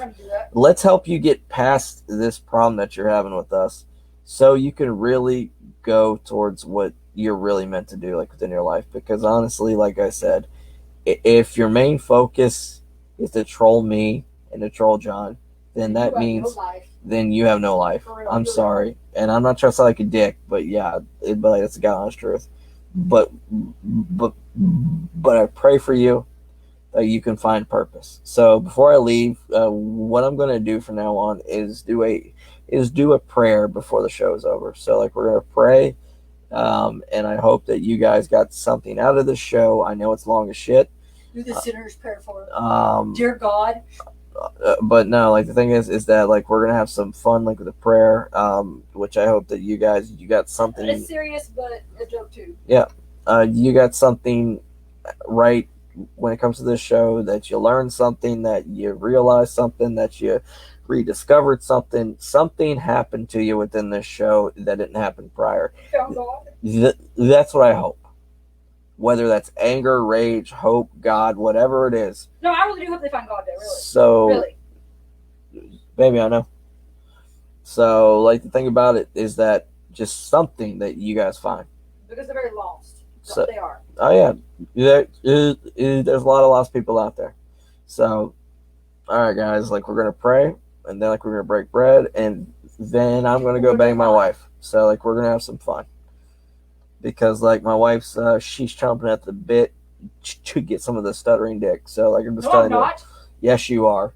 Shut up. Yeah. Anyways, all right, ladies and gentlemen, dear God, thank you for the opportunity and thank you for the privilege for bringing us together tonight or today, whenever you're listening to this, wherever you're at, whatever you're doing, Lord. Which I pray that through my words, whether it's good, whether it's bad, that you have helped someone when it comes to realizing that they're beautifully and wonderfully made, to realizing that they have a bigger purpose than what they're doing, to realize that the fact that they have breath within their lungs serves as a reminder that they need to rectify, they need to fix, and they need to work on things within their lives that might not be to where they want to be, Lord.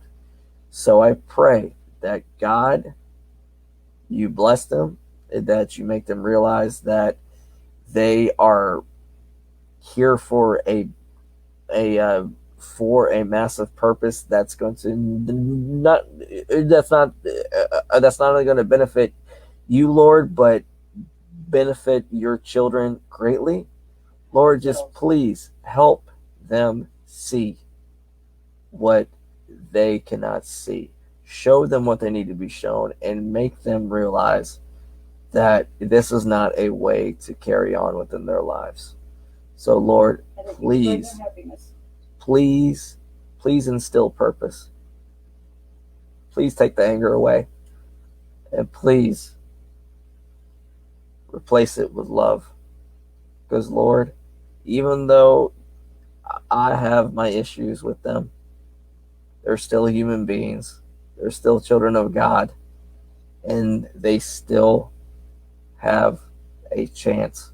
They still have a purpose. And Lord, I really do not hate them. And Lord, which I really want the best for them.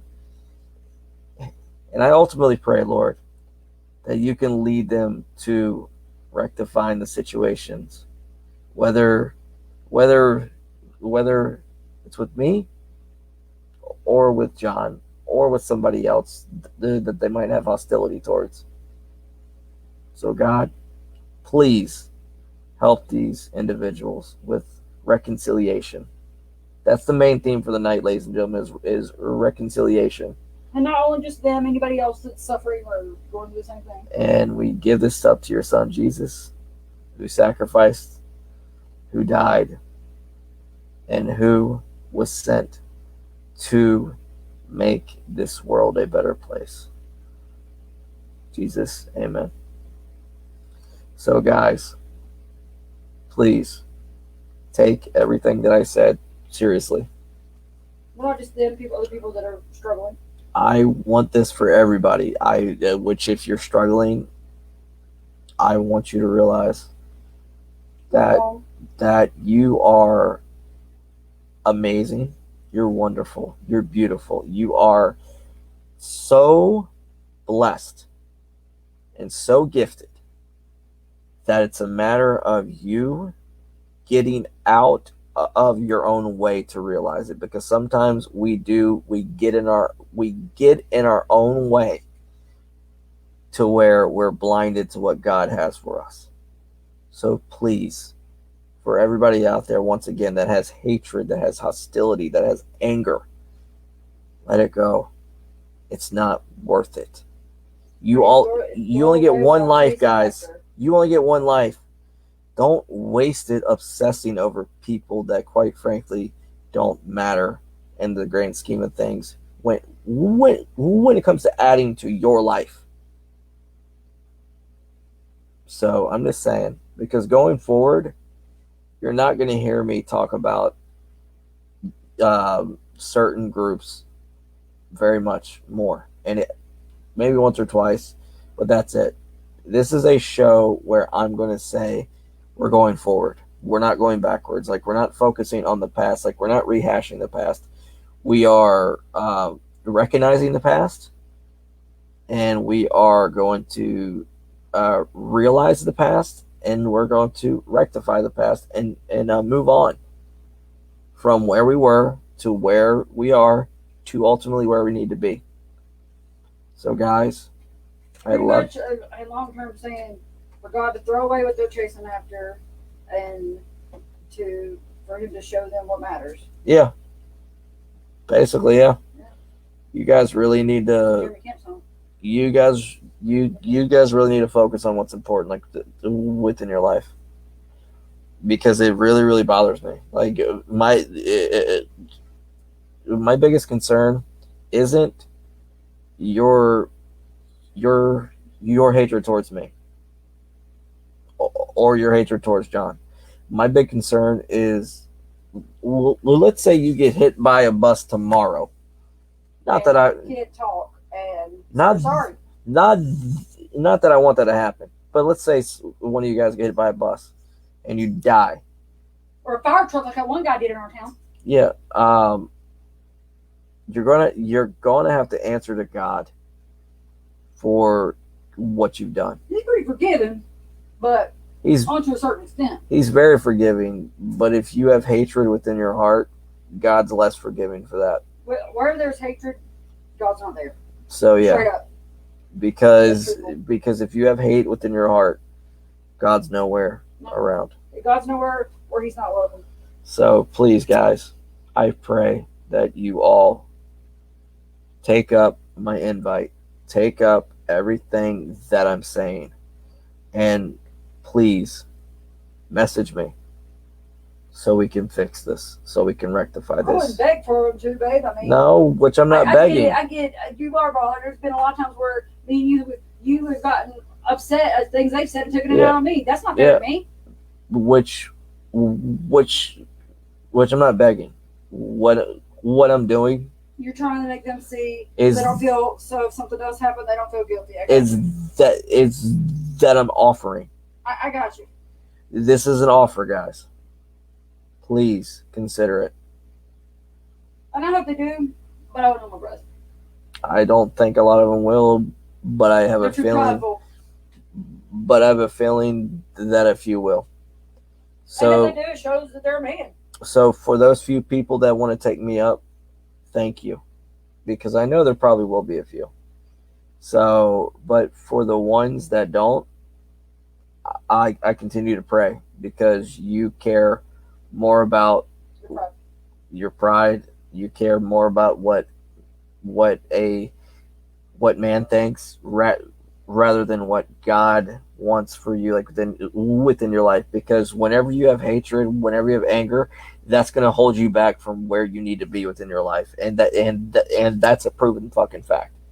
So guys, and maybe it's too that you and John remind them of somebody who hurt them. No, that's what I'm thinking. I don't know, babe. Maybe what it boils down to is a lot of them, they're jealous of what?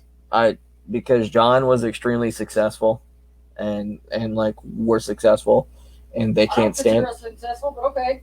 So yeah, there's a lot of people, a few handful of my friends that consider us, but I don't see it. But so yeah, so like thing about it, guys, is struggle.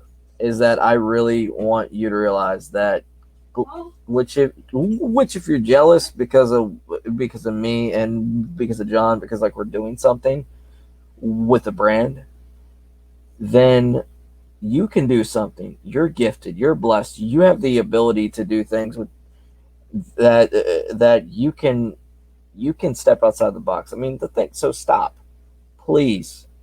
The hatred, the anger, the rage, the stupidity. Please stop. I pray this is a watershed moment for you guys. I pray that once again, every single one of you take me up on this offer, because I'm tired of arguing. I'm tired of fighting. I'm tired of this ignorance and this stupidity and the hatred, the like the mudslinging. Here's the thing, though. John's path is not their path. Mm-hmm. Sorry. So which I'm going to tell you, the guys, this right now too, is that going forward, that if you have any comments to me, you can either message me privately, or you can text me, or you can email me, or you can come on my show, because you're not going to see me publicly make a comment back when it comes to things like Twitter or Facebook, when it comes to a public forum, because the God honest truth is that it's not worth my time when I could be getting things, when I could be fixing the situation within a better manner, like without people dogpiling on it. So please think before you tweet, think before you text, think before you message on Facebook, because there's people that live for being negative. Don't be one of those people. All right, guys. I'm sorry I'm dragging away too long, but thank you so much for joining me on Baptized Fire. This has been a long-ass episode. It's almost 3 o'clock in the morning. And I pray that you guys have a safe, blessed, joyous night, day, evening, wherever you are, wherever you're at. You're beautiful, you're wonderful, you're unique, And God's got a divine design purpose for you. So don't you forget that. All right, guys. I love you. Peace out. And if you will, baby, please check out. It is the patreon.com/WWR podcast for life. And please check out wrestlingwithreality.sellmytees.com. That's where you can get the Wrestling with Reality swag, and the Patreon. Guess what? If you want to get your fix with Wrestling with Reality when it comes to our show, guess what? That's where you can go. Plans starting as low as $5 a month. Just saying, you can't beat that. And they go from 5 to 15. And speaking of that, which I just want to say once again before I go, Mr. Russo, thank you so much for inspiring me when it comes to the platform that me and John use for our brand. Because guess what? You are a big inspiration for that, and it's so far it's extremely successful. So thank you so much. All right, guys, I love you. Peace out. Peace. If you will.